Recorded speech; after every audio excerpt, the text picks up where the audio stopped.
இப்போது நம் அன்றாட வாழ்க்கை முறையே முற்றிலும் மாறிவிட்டது.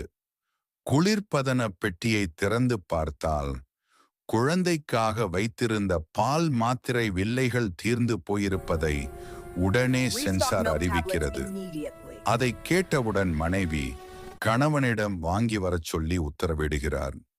அவர் வீட்டுக்குள் நிறுத்தி வைத்திருக்கும் ஃப்ளையிங் பைக்கை எடுத்துக்கொண்டு 24வது மாடியிலிருந்து நேராக 86வது மாடியில் இயங்கும் அங்காடிக்கு பறந்து செல்கிறார். அதே நேரத்தில் 5ஆம் வகுப்பு படிக்கும் மகள் அப்பாவிடம் ஒரு தகவலை சொல்கிறாள்.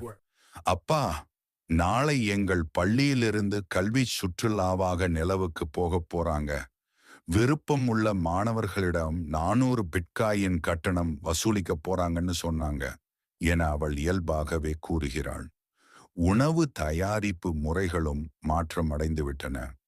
முன்பு சமைத்தது போக மீதமுள்ள இறைச்சியை வீணாக்காமல் அதன் செல்களை பிரித்து ஆய்வுக்கூடங்களில் வைத்து அதிலிருந்து 1000 கிலோ அளவிற்கு புதிதாக இறைச்சி உற்பத்தி செய்கிறார்கள் இறைச்சி தொழிலாளர்கள்.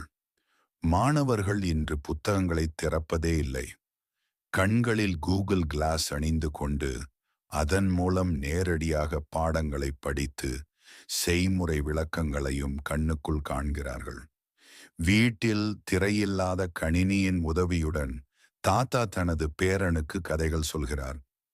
ஃபேஸ்புக்கில் ஃபேக் ஐடி திறந்து விளையாடிய தன் இளமைக்கால அனுபவங்களை கதையாக மாற்றி பேரனை மெதுவாக உறங்க வைக்கிறார்.